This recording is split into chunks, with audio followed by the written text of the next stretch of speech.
রিয়া আমার tiffin. Sorry, আমার না পেটে ভীষণ ব্যথা করছে, তাই আজকে কিছু বানাতে পারিনি। পিরিয়ডস? আচ্ছা ঠিক আছে, আমি ক্যান্টিন থেকে খেয়ে নেব।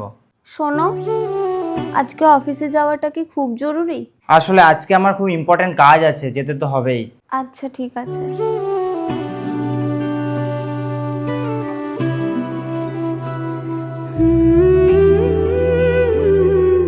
হ্যালো, বলছিলাম স্যার আমার 4 দিনের জন্য ছুটি লাগতো। আসলে আমার ওয়াইফের শরীরটা ভীষণ খারাপ। Okay sir.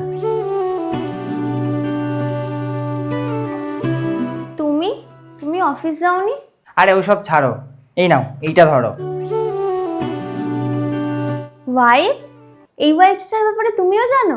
দেখো, পিরিয়ডসের সময় আমি কিন্তু ইউজ করি হেলথ হাবের pH sensitive periods intimate wipes, কারণ এই সময় বারবার জল দিয়ে ধোয়া পসিবল হয় না, বিশেষ করে যখন আমরা পাবলিক টয়লেট ইউজ করি অথবা স্কুল, কলেজ, অফিস কিংবা ট্রাভেল করি। প্যাড চেঞ্জ বা টয়লেট ব্রেকের পর ফ্রেশ ফিল করতে চাইলে একটা ব্যবহার করো। এই ওয়াইপস গুলো কিন্তু প্রতিটা আলাদা আলাদা প্যাক করা, তাই প্রতিবারই তুমি একটা ফ্রেশ ওয়াইপস পাবে। এগুলো সুগন্ধি মুক্ত এবং এতে ল্যাকটিক অ্যাসিড, অ্যালোভেরা, গ্লিসারিন ও ভিটামিন ই রয়েছে। এতে আছে 3টে ডিফারেন্ট পিএইচ লেভেল, আর একটা প্যাকেটে পেয়ে যাবে 15টা আলাদা আলাদা ওয়াইপস, যেটা তোমাদের প্রত্যেকবার ফ্রেশ ফিল করাবে। যাই হোক, আমি তো এটা ইউজ করছি আর তোমাদের জন্য প্রোডাক্টটা ট্যাগ করে দিলাম। বাই।